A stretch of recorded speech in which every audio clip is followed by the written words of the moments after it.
سڵاو وایتر ڕەمەزان لەسەر خێر بەڕێیەکەین پێم وابێ وەک چۆن ئێمە ئولفەتمان گرتووە بە ئێوە و بە بینینەوەی ئێوە و دروستکردنی بەرنامە بۆتان لەو بڕوایم ئێوەش تۆزێک ئولفەتان گرت پێ بێمەوە. ئەم شەو باسی پێکەوە ژیانی نەتەوە جیاوازەکانەکەین لە وڵاتانی جیهاندا و بە تایبەت کوردستان. خوای گەورە لە ئاەتی حجورات لە سوورەتی حجورات ئاەتی 13 بە کوردیەکەی ئەفەرمێ کە ئێوەمان دروست کردووە لە نێرومێ بۆی کە پێکەوە بژین بە ڕەگەزی جیاواز بە زمانی جیاواز هەم پێکەوە ژیان بکەن و هەم پێکیشەوە هاو بە هاوبەشی ئیش بکەن. بەڵام وەک هەر سوچێکی تری دینی ئیسلام ئەمەش یەکێکە لەو سوچانەی یەکێکە لەو گۆشانەی کە وەک پێویست ڕەنگە نەگەیشت بێ بە موسڵمانان. نمونە بۆ ئەمە سەیرەکەی لە زۆربەی وڵاتە ئیسلامیەکانی دنیادا ئەم پێکەوە ژیانە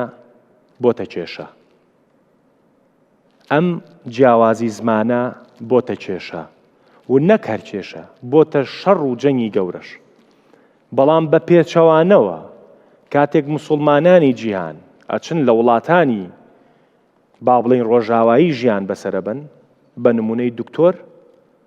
بە پێچەوانەوە ژیانێکی یەکسان و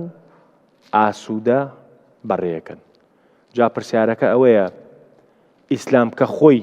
هەڵگری ئەم دروشمەیە ئەی بۆچی لە وڵاتەکانی خۆیانە ئەم دۆخە ئەگوزەرێ و لە وڵاتانی غەیرە ئیسلامیشە ئەو پێکەوە ژیانە هەیە. دکتۆر لە تۆ دەست پێ بکەم. سەرچاو فەرموو. مخابن وەگو ئەمڕۆ مەیزە دەکەن لە ئاغلەبی وڵاتی موسڵمان ئەو موسیبەت هەیە. باش ئەو موسیبەتی گۆ ژیانی هەف بەش لەگەڵ هەفتوو ناکەن. سەبەبی خوا چییە؟ شکودی هاتیە. دە بەحسی ئاەتێکی کرد دە برەنگێکی جوان خوند. باش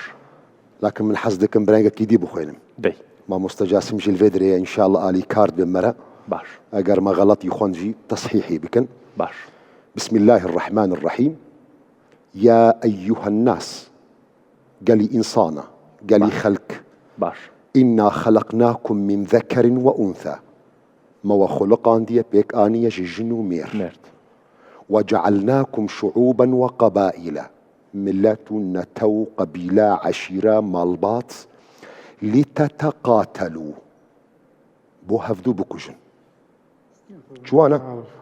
درسته باش لتقاتلوا ينجي لتتصارعوا هم بري هفدو بسكنن هفدو قبولينكن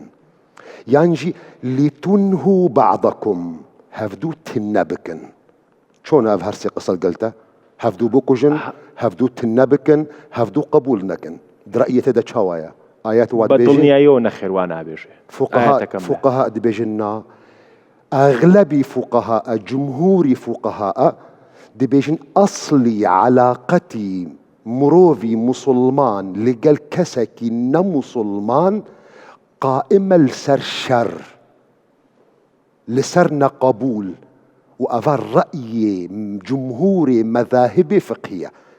بو خاطر استاتي مثلا غازندك بوشي الولاطي مسلمانة نقبولي هيا جبرقم أغلبي فقهاء أو آية بيروز بويرنجي تفسير دكن أو بخو بآياتك على اللي تعارفوا يعني أما بيم باش استتلعت لتعارفوا دينا لايكي باش جبرقوز قالك ما مستيمي آيني أو قوتني لتعارفوا برخك دهيلن جلكي بيددكن حجابك القلدكن خو شهرزار ترد بينن دبيجن أصلي علاقتي جماعاتكم ملقهم مسلمان لقل قوم ملة دي كسن آين دي أصلي علاقتي لسر شر قائمة لسر آشتي وبو أو مسألة جي دي كتاب فقهي دا بابتك ما هي جرتي قوتن جهاد الطلب نها جماهر كسد نظاني جهاد الدفاع هيا اگر شركي هات سرتا تمجبوري برسف بدي تمجبوري دفاعي بك نانا او صحبتك دي جهاد الطلب تلمالي خو دانشتوا هي كسي شتنينا كسي شري تنكريا كسي نيزيكي تنبوا تمجبوري جمالي خو دركفي هاري جهاد بك قوم دي قبول لك الا بابن منا من ينجي جزيه بدن برا بدن او قولي اولى افا قولي كيا قولي جمهوري فقهاء آية ولكن آية نود بيجي آية وكي قوت لتعارفوا أف قولي مخابن قولي أقلية فقهاء آية مذهب إمام أوزاعية مذهب سفياني ثورية بواضحي ديارة يعني تعارف لشو أو وشاني جبرقوا فقهاء ما خو مشغول كرن بتبرير واقع تشتي قد جياني مسلمان هذا درباس بو خو مشغول كرن شون تبرير بكن مسلمانك شرك كر جهاد كرن مجبور تبريري بكن فخسنا بن سقفي يعني عنواني جهاد الطلب ولكن آياتي قرآن بيروز بيجي لتعارفوا ومذهبي يعني قلتك هندك مجموعك بشوكج علماء مسلمانا أو مذهب إمام أوزاعية أو مذهب سفياني ثورية وهناك علماء نقو بعصر معاصر دجي دانسر أورية وأو حقيقة إسلامه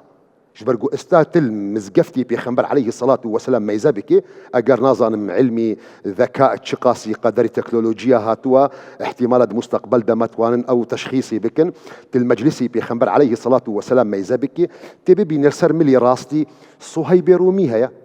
درخويدا جاباني كردي هيا الميليدي سلماني فارسي هيا درخدا بلال حبشي هيا درخوان هر چار كسادجي أبو بكر عربي وعمر عرب جي هيا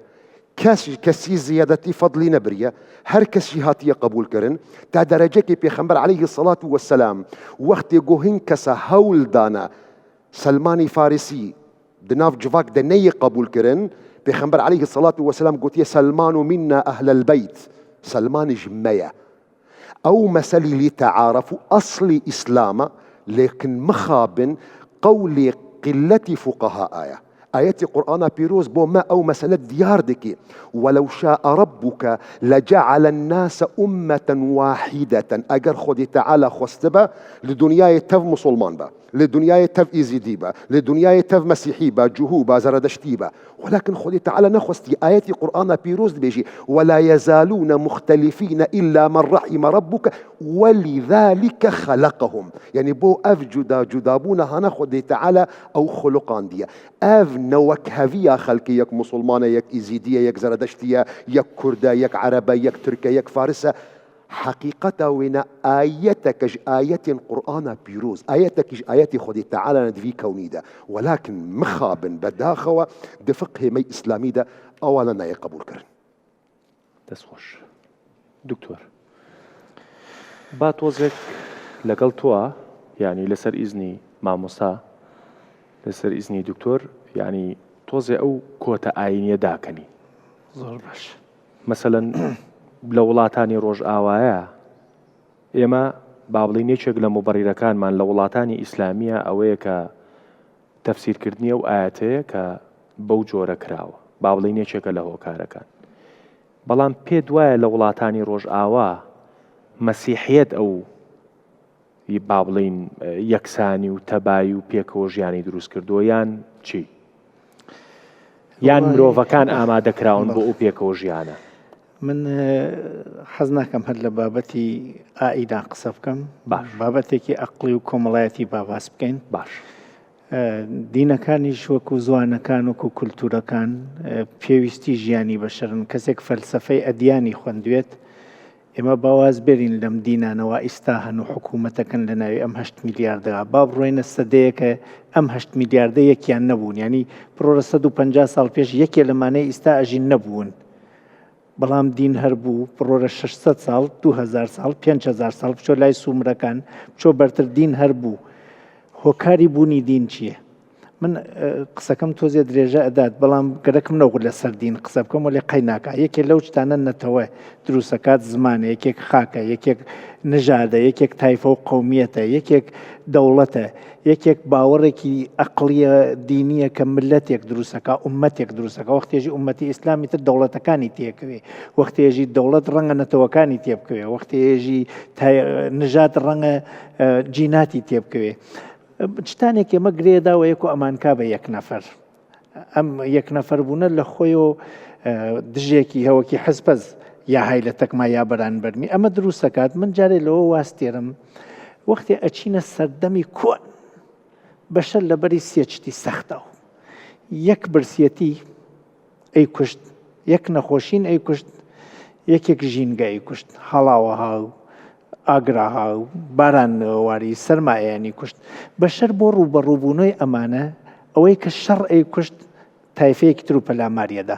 ئەبوایە بۆ ئەو تایفەکەنێ ئەمان خوا ئەمان یەکگرت و یەک دروست بکەن و یەکۆ یا بە زمان یا بە پارە یا بە تجارەت بە شتێک تا ئەو تایفەکە لە ناو بوون ئەمان لە بینەوەات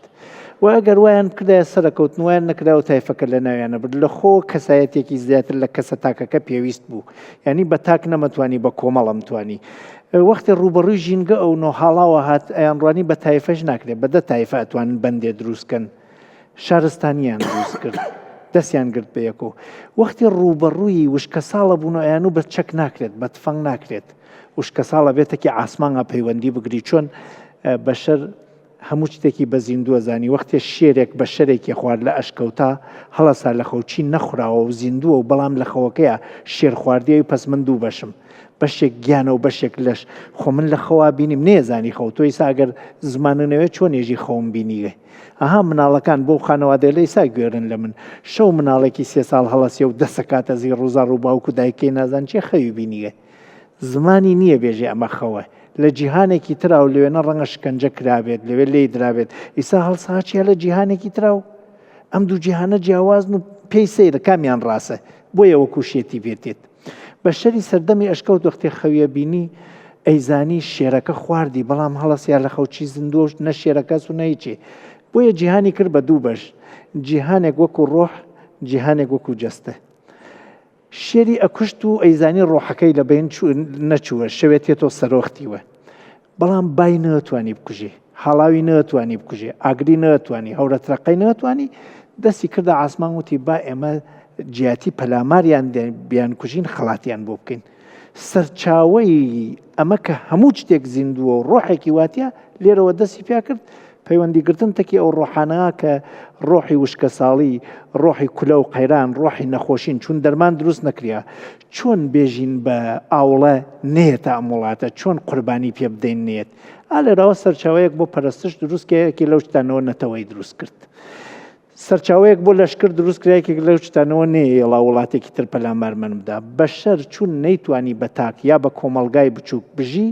هەستی کرد دەبێت کۆمەلگایەکی گەورەتر کە یا باوەڕێک یا دینێک یا جوغرافیایەک یا زمانێک شتێک ئەبێ گرەی بداتەوە ئەمە بوو بە کۆمەلگا بەشەر ئەم کۆمەلگایە دروست کرد زانی بە کۆمەڵ باشترەژی بۆ نمونە من هەر چەندێکیش دەوڵەمەنوم لە سلێمانیا ناتوانم جادەیەک لە کەلارەوە بۆ خۆم بکێشم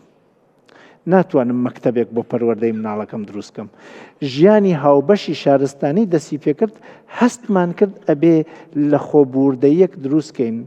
تحملی کەسێکی تر دروستکەین تا پێکەوە شتێکە پێویستی هەرسێکمانە دروستی بکەین هەر سەدمانە شارەکەمانە وڵاتەکەمانە ئێمە ئێستا لەشکرێکمان گەرەکە لە وڵاتە بەرگری بکە لە بەرابری دژمنە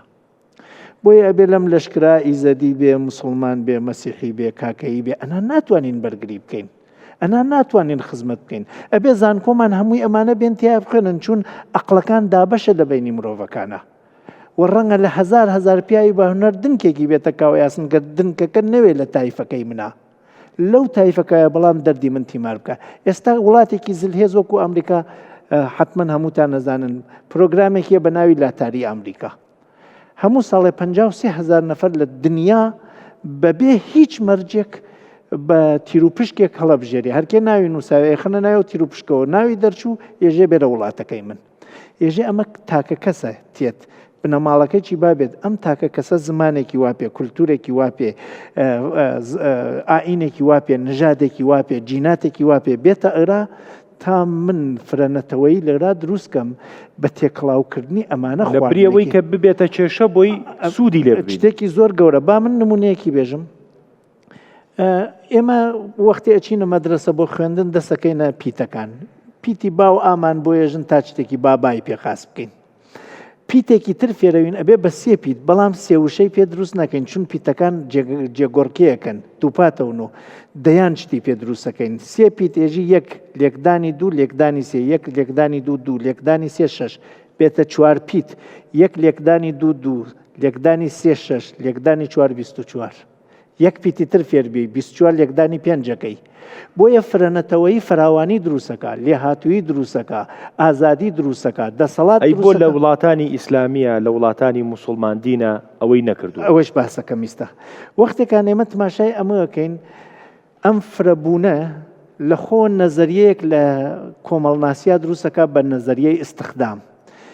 تۆ زێتر با بڕۆمە دووە ئەگەر مەجال بێ. ئەگەر من لە دێهاتێکەوە و نەجار و دێهاتەکە دەماڵی تیا بێ، بایی ئەوە هەست بچم وەسایلی نەجاری جوان بسێنم نەجاری بکەم بۆم دێهاتە. ئەی ئەگەر دێهاتەکە بێتە 500 ماڵ، ئەی ئەگەر بێتە ملیۆنێ ماڵ، نە من دە کەسی تریشە بێ بە نەجار، جا دە کەسی تر بوو بە نەجار، تۆ یەکە گەرەکتە بۆ ماڵەکەی خۆ کەوانترێک دروست بکەی، ناگەڕێی بزانی کامان جوانتر و هەرزانتر دروستیەکە. دەسەڵاتی تۆ بۆ شتێکی ڕاقی جوان بە قیمەتی هەرزان زیاد نابێ. ئێمەش دەسەڵاتمان زیاد نابێ بۆ فرۆشتن. ڕکابریەک لە بین ئێمە بۆ چاکسازی دروستە بێت، بۆ فراوانکردن، بۆ سەنعات، بۆ لێهاتووی. بەڵام ئەگەر ئێمە هەمووی کەسەکان بە یەک ڕنگ، بە یەک زانست، بە یەک یاسا، بە یەک قانون بڕانین، کۆمەڵێ مەڕ دروستەکەین. کۆمەڵێ مەڕ دروستەکەین بزنێکەوێتە بەریان ئەیان با هەڵی چیانە دێرێ، ێژن پێی ئەقلانیەتی گەلەی. پیکاسۆی تر گشتمانە ناسین، باشترین نەقاشە.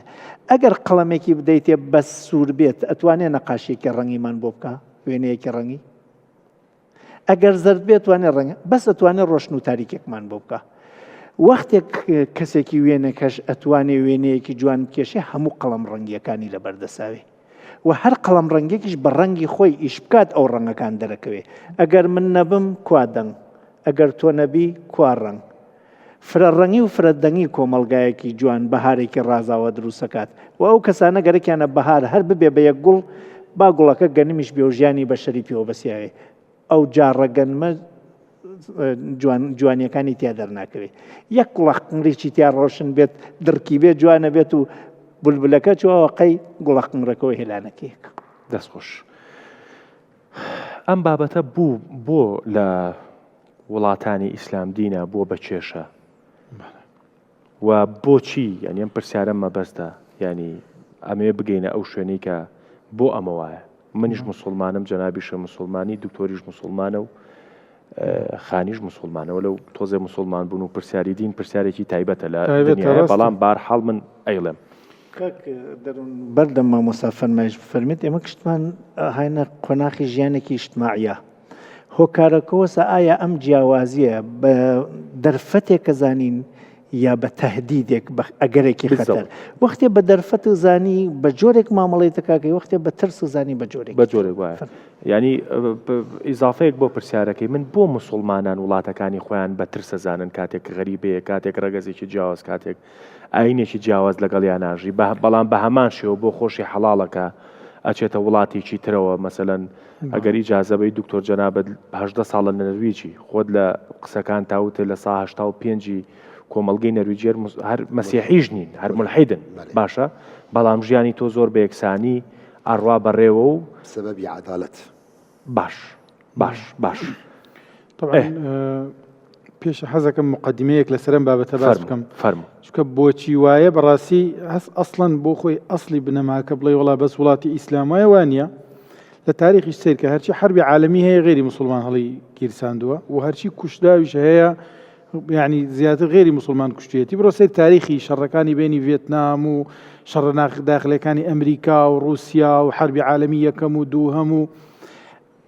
هۆکارەکە ئەوە نییە خۆیان مسلمان هەر لەوێ نەبووە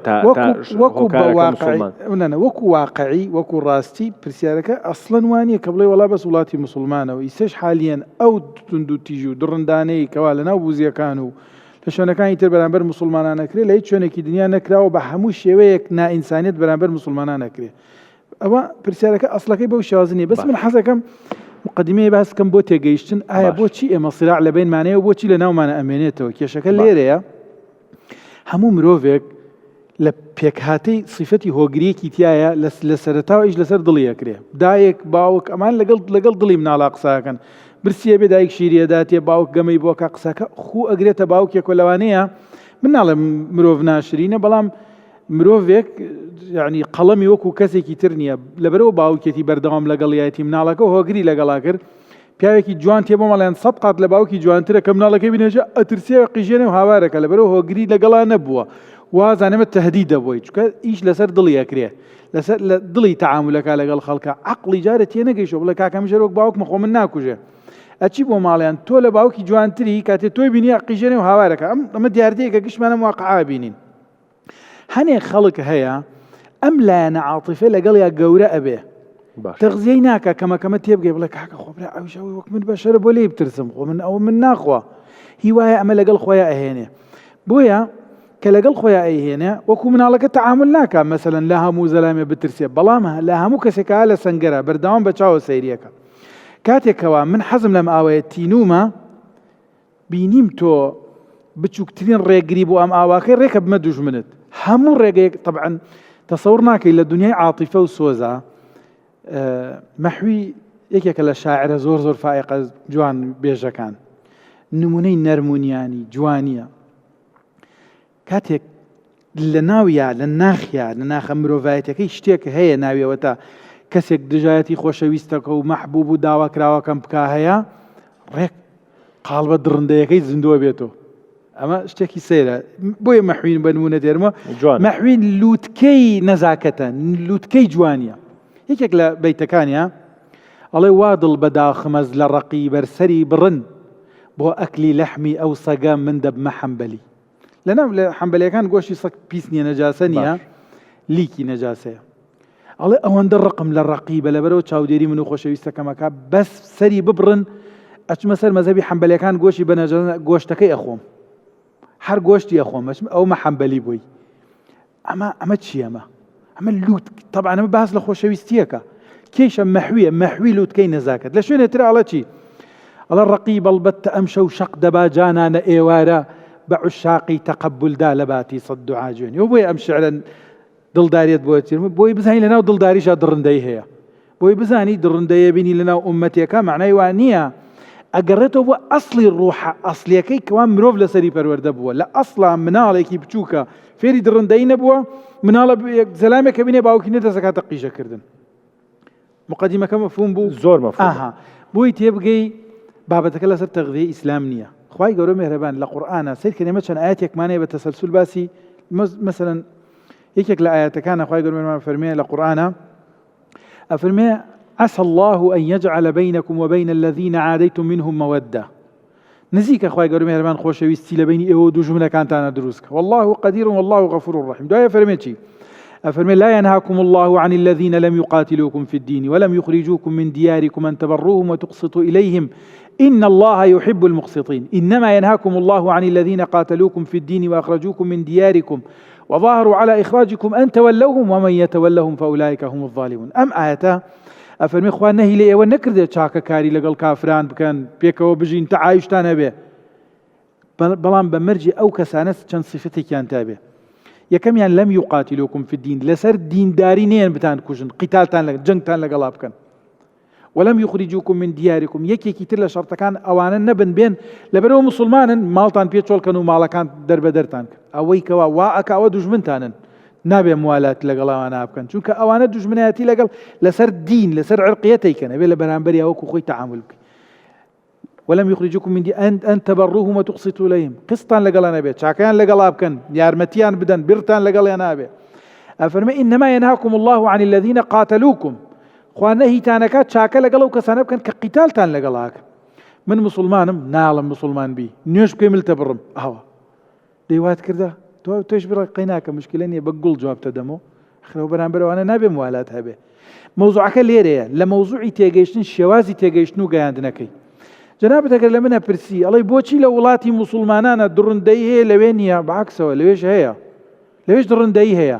دڕندەی سیستمی بۆ دانراوە مەسەل بۆ منە پێش ماوەیەک لە سویدا کەسێک هەڵەسێچێت ناو مزگەوتێکۆ دەیان کەسە کوژێ بە تفەنگەی کوژێ و چەنەها کەسی عرقی ڕاستڕەوەی ئیسە لە ئەوروپا لە وڵاتەکانی ئەسکەندەنافیا یاسا سنکیانی کردووە ها چۆن بڵێ بەسیە ئەگینا هەموو ئیسە ئەو ڕۆژە یەکێک لە مانشێتەکانی ڕۆژنامەی The Guardian تەبان سە بۆتە ئەلکترۆنی بە گەورەی نووسی بووی پەتایەکی کۆمەڵایەتی گەورە ئەوروپا گرێتەوە کە پێوترێت پەتای دژایەتی موسڵمان ئەبێ وریابین خەریکە ئەڕوا بۆ بابەت طبعا ئەم ئیسلاح و چاکسازیە جەماعەتێک کردیان بە ناوی جەماعەتی پرۆتستانت جەماعەتی مارتن لۆتەر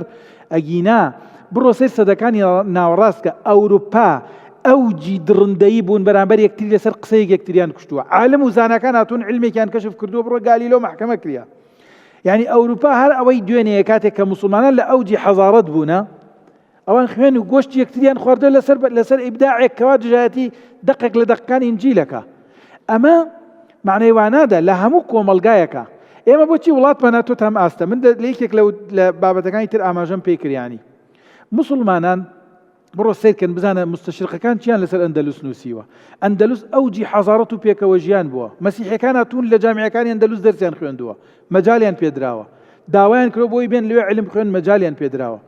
بەڵام کاتێکەوە حروبی سەلیبی تێ هەجمەت هێرتە سەر وڵاتی ئەندەلوس بڕۆن سەر تاریخکە بۆگەنترین دڕندەترین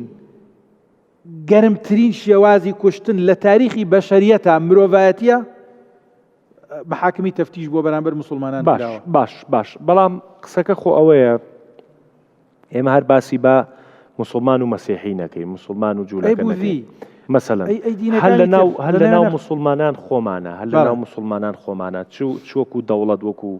چوزانم سیرەکەی لە ڕووی سیاسیەوە مەسەلەن موسڵمان بوون نەبووەتە هەوێنی ئەو تەبای و برایەتیە تورکیا هەر موسڵمانە ئێران هەڵ موسڵمانە عێراق هەر موسڵمانە بەڵام سیرەکەی پڕپڕین لە ناکۆشی پڕپڕین لە یەک خواردن بۆ نەمانتوانیوە ئەم شتە بکەین بە هەوێنێکی پێکەوە ژیان دینەکە ئیشی نەکردووە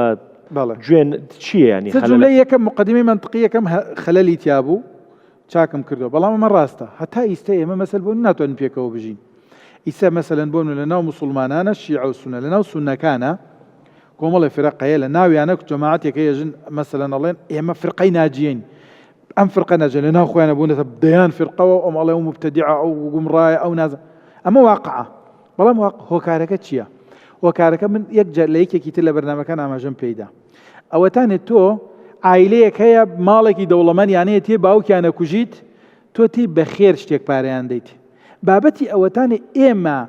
دەستێک هەیە لە پشتی ئەم بابەتەوە بۆ جوڵاندنیە مۆزوعە تێک گروپێکی تیرۆریست دروستەکە بە ناوی ئیسلامەوە دێل لە ناو تۆلێت ئەدا بێ ئاعترافیش بۆ بکەین کە خۆشمان زعیفین بۆیە درزمان بەڵام زعیفتەکە تۆ سەری هەر باشووری کوردستان کە ئەخرێمە بە تاریخ ئەم هەموو حیزبە ئیسلامیە ئەم هەموو مەسەبە ئەم هەموو دینە ئەخرێمە تاریخ ناکەینەمە بەڕێر بۆەوە ئیسە ئێمە واین بەڵام تاریخ شایی دەبڕۆ سەر حەزارەی ئەندەلوسی بکە بزانە چۆن بۆ لە چه ئاست و لە ئەو جێکا بوو باشە یەکسانی ئەوروپا دکتۆر یعنی با ئەوروپا بە نمونەیەکی هەڵبەتە نمونەیەکی باڵای ئەوە ناهێنمەوە من بەڵام بۆ بابەتەکەی ئێمە ئەتوانین ئەم ڕۆژئاوا و خۆمان با بڵێن مقارنەکەین یعنی ڕۆژئاوا سوودی لە چی بینیوە کە ئەو یەکسانیە هەیە و جەنابەت لە بەردامەیەکە ئەمە قسەی تۆ بێوتە من لە وڵاتی کافرا ژیم ینی لە وڵاتی کافرا وەک مرۆڤەژیم ینی حەز ناکەم ببمە پارێزگەهرە یا محامی بۆ وڵاتی ئەوروپا ژبەرگۆ تاریخی ئەوروپا وەکی گۆ مامۆستا جاسیم شەرحی کرد تاریخێکی بخوینە ینی بەرکی خوینێ گوهاتیە ڕژاندن وە گۆ مامۆستا جاسیمژی ئیشارەت کرد زیادەتر خوینێ گۆ ناو جواکی موسڵمان هاتیە ڕژاندن ولكن سؤالي محدد انه بچ سببي گشتنا او يعني الله الكرد الله او نانا امر الاخوان يعني بسبب علمانيته هشكره حوجناك ما بو هفدو جوان بكن يان مخاجله بكن يان جي شرمي بكن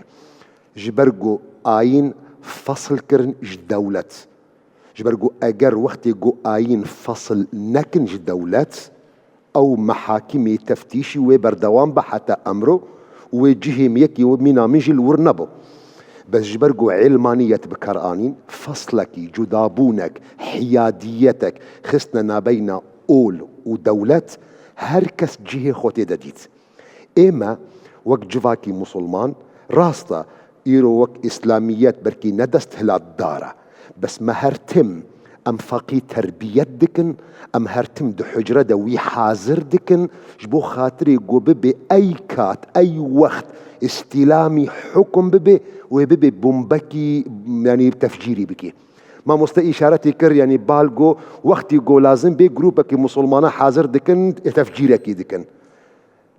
أساسا سؤال نقرك بويرنجي بي أو كاري قو تفجير بيكريا أو مستند دي خول دف ما هي يانية داعش هات الميدان بري چند صال داعش الميدان بو وندكارن بو من بيجن أما صحبت بكن والله أمريكا داعش درست كر والله غربي داعش درست كر والله استخباراتي إيران والله استخباراتي نظام چون دفج استخباراتي بقرة أو كاري قو داعش كر يك بيك إجرام وخرابي وكشتين وسبي وكتشي خلقي برافينن وبكنا جارية حمو مستنداتي وينادي كتابي ما يفقه ده هنا يعنين بل والله هنا ومن ذكارن ببرسفجي بدن ببلقاء وبصحيفة وبجماري صحيفة جي يك بيك بدمخو ياكرن ولكن مخابن ما جبير دكن جياني بيخنبر عليه الصلاة والسلام ما قرآن بيروز جبير دكن ما حديثي بيخنبر عليه الصلاة والسلام جبير دكن جياني بيخنبر عليه الصلاة والسلام جيانك القل هل كسي جيان كريا بيخنبر عليه الصلاة والسلام وقت يقوج مكة مكرم بنابر بوهاتية مدينة منور لمدينة منور هم مشركي عرب هبون هم مسيحي هبون هم جهو هبون هم منافق جي هبون هم مسلمان جي هبون بيخنبر عليه الصلاة والسلام لقل وانا بيمانك امزكريا ناصور كريا بوثيقة المدينة بيمانة مدينة قو متف براي هفن متف خلقي في ولاتينا متف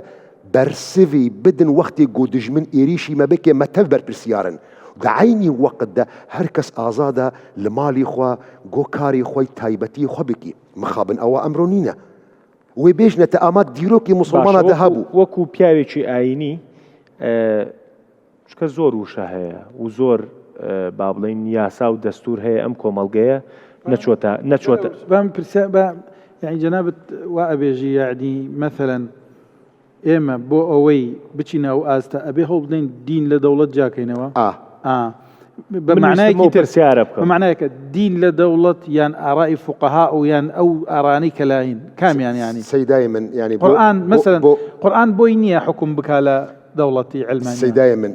يعني بو خاطري مسألة واضح بي يعني من هشكرة بآخر أمكتنا بابتك جديدة منظومك سياسي دو قرآني بيروز دبو من هيا من ورم تطبيق بكم من بجمنية لكن منظومك مي فقهية أو منظومي فقهي أو منظومك لقوري واقعي وابو أو منظومي فقهي سياسي قالك جارك كيش درست دكي نحجار سرقتك سيدا أو بابتك أما بيج أما سر قرآني بيروز والله بكاك من مسلمان سيدا هر تشتي قرآني بيروز قوتية من سري خدا دخم آمنت بالله صدق الله العظيم لكن سؤال أوا نظامك سياسي برنامجك سياسي إسلام من بيش من كردستان آزاد بو من حزدكم حكمي قرآن تطبيقكم من منظومك سياسي قرآن هيا من تطبيقي بكم أجر هيا شاني ما بكن بحسي فقهاء أناكم نظامك سياسي القل فقهاء بل سيدا هيا آراء فقهاء زين شو أنا السيدة أو موضوعك يعني تصورك هيك كسك لم بابتي متنجي هردك من تخص من فقهها باشا دكتور عفومك دكتور قصي کورت و کورمانجی تۆ ئەوەیە یەکێک لە هۆکارەکان یا هۆکاری با بڵین سەرکەوتنی ڕۆژئاوا ئەوەیەکە دینی لە دەوڵەت جیا کردوتەوە بۆیە ئەو پێکەوە بێگومان بسبب أو أمر مزقفتي هي الأوروبا سيدا بحثي كر والله مانشيتك دردكذي مانشيتك دردكذي جروبك جماعتك أما قانون نواد بيجي قانون بيجي مزقفتي من قانوني من بويك تشتبو ملت بيجي نازانم خلقي نرويج يعني جي هنكسي اسكندنافيا او موضوع نازدكن بركي بوز زوربي خلقي كردستان او سير بي مزقفتي ما هي كنيسة الولاطي مسلمانيش هي اري سيد ابو تبيجم كنيسة الولاطي مسلمان هي والنقاش يدكن كتابي ما فقهي دا مروفك مسلمان نجارة كلو جائزة هري كفركي خراباي هشكتية درست بك يانا امي نقاشي فقهي دكن من بوتا خلق بيجم مزقفتي من هي يعني جينا مزقفتي من يعني مزقفتي باش، خوايا يعني باش، بس من باش. إمام ما بس وخطيب اللي إمام وخطيب. مزقفتي ماشي بنافي مركزي إحياء السنة باش أواجس 2008 رسمية إجازة ورقرتية 2008 باش استمسر تلفزيوني إعلان دكم باش تحدي دكم أي مسلمانك دو أوروبا دا دو نرويج دا دو خليج دا لهر چار قارات دنيا برا يك بيجي من يك فلسي بو أو مزقود دايا تحدي دكم سؤالك دي بك إيه الشيخ مصرفي أو مزقفت الكوبيتية ش دولتي علمانية تبرا حكومتي نرويج نمزقفتي من تاينقو والله شيخ مرشد والله كياوكي هرشي مزقفت ينجي كنيسة ينجي معبد هر تشتي هيا والله تكي علمانية ليش كنيسة كان وزارتي أوقاف نفقة يعني ده أو موضوعك السيدة بامن سيدة يمن من تو أردك ما تخصمان فقه من ضلنيان بتشنا أو جدلوا من دفقه ده سيدة من دفقه ده نقاش دكن من فقه ده نقاش دكن مروفك يقول كنيسة بمسيحي بالولاطي مسلمان حقي هيا دنجي أو زنجلة دركفي بالا هيا سيدات فقه دنينا أغلى فقه سيركا من بعد مندبو بين مو هو كاركان سيدة يمن أصدق خوازي لبورين دكم يعني من دستي ماش دكم هذا مني يا سيدة بس سيدة يمن جواكي مي مسلمان أم حكمي قرآن ناكن تو أجر قصي ما تبيجين بحكمي قرآن أبرا أوا قصة ما بو تجارة دكن ما حكمي فقه دكن أقوال لنا وكتبي فقهها بابتي كربتها أو زمان من أو رجش نمونيكم باسكت يعني أجر بين خلق بكيش بالكيش كينا ومنك أم برنامج همو برنامج يعني شهر رمضان داعش بحكمي إيريشي إيزيديا كانوا كتش إيزيديا كرنا جارية بحكمي قرآن بو يعني بحكمي المذهبي شافعي بو سيدة من إيسا طبعا جنابة ناوي جروب وشتوي من هذا برخواء أزاني حزم ليني ناوي هيج جروب يكبوه وأما جبكم بناوي هيج كسي بوكو احترام يعني موضوع داعش موضوع شيء زق لكردستان طيب سيدة ويشجي شلو بابتاني سيدة حزناكي ناف بيجي من شي أو ناف دكشم دفش إيزيديا بقرة بالا داعش إيريشي جندي منكر جندي المعروفة دوكومنتي دحمو تلفزيوني كرد وعرب دهنا جندي مسلمانة مزقفتا حجري هري قور الرج آفاي كردستان نيزيكي هزار فقي طلبة لدخوينن بوجه قد عرفي ودا مشركة ناي قبول كرن بوشكت في ألم فقهي أوريد دي سيكا بامن نقطة مش وكاك دارون دس كما دائرة دروس كردن بامن دائرة بوش تكر راكيش أو موضوعي جنابة باسية كي قريان بدواي بناو كتب فقه قيلو قال كان كبو سردميك بور رودايك وتراوى لروجان باسكي أو روجان نمونم باسكرتم لحاجة ومران وكلار دوفت وإجاوازة دري لموضوعك وسردميك بو سردمي كتير سردمي أبو بكر الصديق بو إما بانجي كبرساي ليبكا نظامي هاتو شومان جاوازة دستي ما مستجاسم ماجدكم أو فقهك قديمة هر أمر الحمو حجرة ومدرسة وكليات شرعي فرتوكي وان بينن أزهر نمك فقه خوندن جوازه لقل موضوعي تطبيق كردني لما يسببتي قضائي معنية سيدة حكم جارية وكولت خوندن شاوى جارية يفروتن من بياناقم جوابي جناب الدم بس بكرتي تو أفرميت قرآن وسنتي بيغمس صلى الله عليه وسلم دين شوك علي دين أبيت دين فصل بكري لحكم سيدة الدين شيا وازل أرأي فقه نعم قرآن والسنة سيدة قرآن والسنة جبو خاطري تطبيقي بكي خوالا قرآن فرميت دز أبي دسي ببرن تو أجر دولتك إسلام دروس كده دسي خلقها بإسلام مثلا لأوروبا سؤالي عكسي هي سيدة أجر من وقت دولتك إسلامي درست بكم ما قالوا واجبة من دستي دز جيبكم بحدودها والله لازم مجبورية والله عمر يكون خطاب جينكر آخر دي أودو لانا يكيك لانك عمر يكون خطاب صالي عامل مجا عشرة يقول صالي برسيبون آخر دي أودو جينكر يكيك لا هنا كان وتانك كوملك الروايات اللي صارت عندك لان ضعيفة أجر صحيح أو بابتك الطارئة على النظرة الحدود بالشبهات أو بابتك ترى بلام بواقعي حدودك أخوي تطبيقك ريانا ما مصح تو توين لأوروبا وتطبيقي بلا جومان قلت لأوروبا تطبيق نابج برقول قوري أحكام فقهي وند بيجن حدود كان قريداية بولي أمر سيدا كاتي توي دكتور سيريكا بكورتي وبكرمانجي وبسوراني دكتور الله يشغل هوكارەکان و هۆکارێکی سەرەکی ئەو بابەتە ئەوەیە کە دین لە دەوڵەت جابێتەوە بۆی کە هەمومان بە یەکسانی و مەسیحی و جوولەکە و یەزیدی و کاکەی و هەمومان بە یەکسانی بژین لە ژێر سایی قانونێکە وەکو ئەوروپاڵێڵێەوە دەرگای مزگەوتە ئەوە دەرگای کەنیسەیە ئەوە حاخامە ئەوە مەلایە ئەوە فڵانە ئەمەش دین و دەوڵەتە و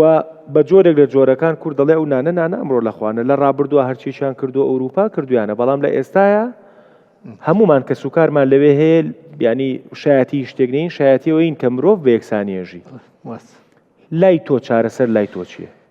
پرسیارەکە ئەو جار پرسی و من پێشەکیەکەی وت ئیسا بۆچی وایەکە ێژم نووسیومەوت و بۆچی وایە بۆچی لێرە وایە بۆچی لێ وایە من باش ێژم نظامی حکوومەتی نظاموەلی حکوومەتی نظامی لیبراڵمانە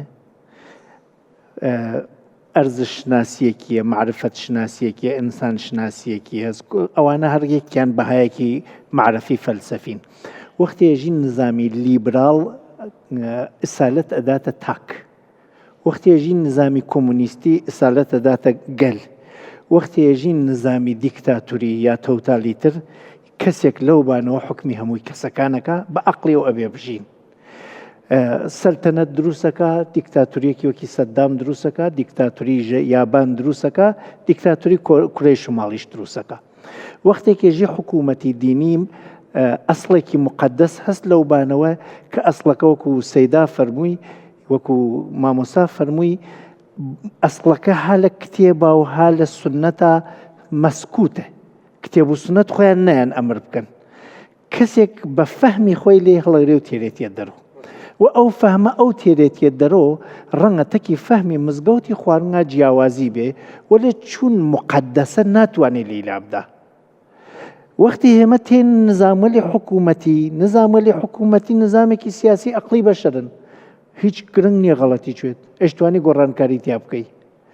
بۆ یەکانە وەختی ئێمە لە نظامێکی لیبرالیسم یا کۆمونیسم یا دموکراسیە یا فاشیزمە یا نازیسمە ئیتر نظامەکان گشتیتان بیستە ئەکەویتە ناوی نظامێک نظامەکە بە عەقڵی بەشەر تەطبیقێ و هیچ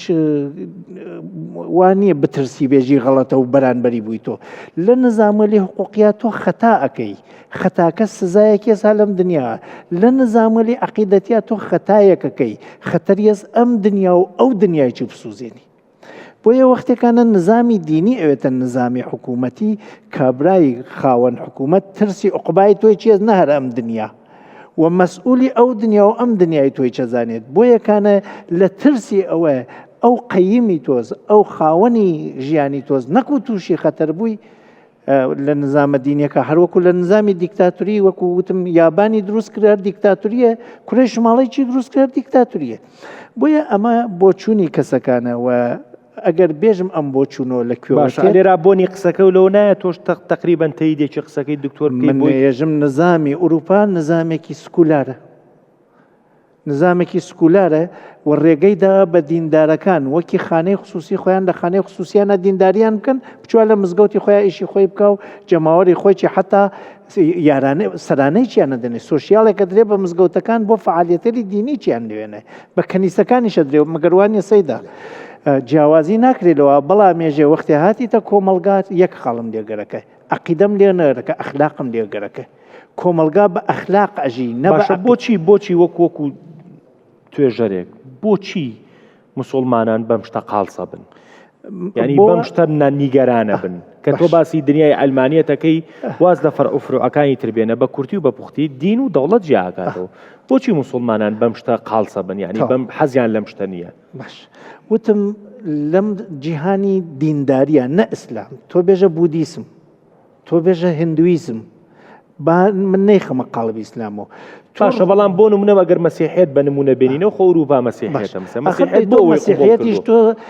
تماشایە بکە کاتولیک و پرۆتستان و ئەوانیش شەڕی براکوژیان کەی تەواو بوو 400 ساڵ پێش ئێستا شەڕەکانی ئەوان فرەقەڵزوتن و یا شەڕەکانی فقەهای هی ئەوان 400 ساڵ دوای ئەوە دەستیان پێکرد کە سکولاریزم دەست پێ بکەن هاتنوتیان با دینداری بچواتە خانەی خۆی با لە دەرونی شەخصەکاناوێ لە جێگەکانی خۆیاناوێ بۆ کۆمەلگا کە فرەنەتەوەز فرە ئائینە فرە زمانە فرە زێدە فرە ڕەنگە ئێمە شتێکی ناوەڕاست بێرین گشتیان تایە تەبابوون گشتیان لە یاساغا تەباون گشتیان لە ئائینا تەباناوە بکەین وڵی من ئەم بەرنامە ئێستەکەم و کاتیشمان نەما بەڵام خۆزگە ئەم بەرنامەیە زنجیرەیە بەرنامە بواە تا ئەها بگەینە شوێنێک دەیتا من شوێنەکەی تر خەریکم تەواویەکە دەبێت بۆشکە بە دواقسە گەیشتن بەو قەناعەتە لە جێگەیەکە تۆ ئیتر ناتوانێت ڕنگ بسڕیتۆ دەنگ بسڕیتۆ بۆن بسڕیتۆ دین بسڕیتۆ کولتور بسڕیتۆ زمان بسڕیتۆ نەتەوە بسڕیتۆ زێت بسڕیتۆ ڕنگ بسڕیتۆ چی بکەین هەمومان هەین ناتوانین بوونەکە ئینکار بکەین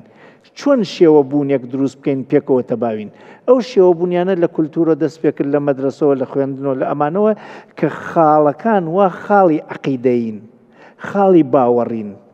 بچواتە دەرونی کەسەکە و کۆمەلگاکەی خۆی و لەسەریی ئیش بکە و پەروەردەیش بکە و پێگەیاندن بکە بەڵام ئەو کەسە لێوە تێتە کۆمەلگا خاڵی یاسا بەرچاو بکە کەم ڕێزی بەرانبەر مافی بەرانبەر پارێزراوێت هەموو کەسێک بەقەی من ڕێزی هەست بەقەی من مافی هەیە تۆ هەر دینێکە سەر بەقەی من ڕێزگە هەر بەقەی من مافێ لەکوێ سنوور تێپەڕێ لەو جێگا ئەو نە ئازادیدا بەخۆ ئازادی من ببەزێنی دەستخۆش دواقسە زۆر کورت سی ساڵ کتاب و سنت بێگومان هەردوو تشتێن پیرۆزن لە مرۆڤێکی مسلمان ولكن كتاب وسنة قرآن وحديث بيخنبر عليه الصلاة والسلام ممكن نينا تطبيق ببن ممكن نينا ببن حاكم شبرقو محتاجي فهم جي يعني فقه جي يعني متعدد فقهي كي تطبيق بكم ده قناعتي مدى ما فير بونا جو إسلام دين ودولته ده قناعتي مدى إسلام دين وجفاكا دەستخۆش دواقسە نظامی سێکولاريزم لە ئەوروپا یەکێکە لە ضرورەتەکان لە سەردەمێک کاتێک کە هاتوون محکەمەی عالم و زاناکان و مبدعەکانی ژیانیان کە بە دواقسە زۆر کورسی سا بە کورتی نظامی علمانیت بۆیە ضرور بووە لە ئەوروپا لەبەرەوە نظامی کەنیسەی کۆن گەورەترین دوژمنی علم و زانست بووە ئیسلام مەصدەری بڵاوبوونەوەی علمی فیزیا علمی کیمیا علمی ڕیاضیات بیرکاری علمی فەلەک علمی هەندەسە هەموو زانستەکان بڕۆت سەرمەشقی زانا و عالمە گەورەکان لە تاریخە لە ناو مزگەوت تا پەروەردە بووە تاریخ دەژی حەمژی بەلگە هەنە گۆ حەمە مسلمانە تەکفیری واکردنە ئیبن سینا و آخر دواقسەمەوە تا ئەگەر ئیسلام بەدەست ئەو کەسانە بێت کە تەکفیری عالم و زانەکانەکەن ئەوە سێکولاریزم ئەمڕۆ یا بەیانی من ڕازی بم یا ڕازی نەبم وەکو ئەوروپای لێکە بەڵام ئەگەر بگەڕێنەوە بۆ حەقیقەتی شتەکە و زاناکان تەقدیس و بەڕێز بگیرێن بێگومان بلەوە دەسەکانە خۆش بێ هیچ حکمی لەو باشتر لە کۆتاییە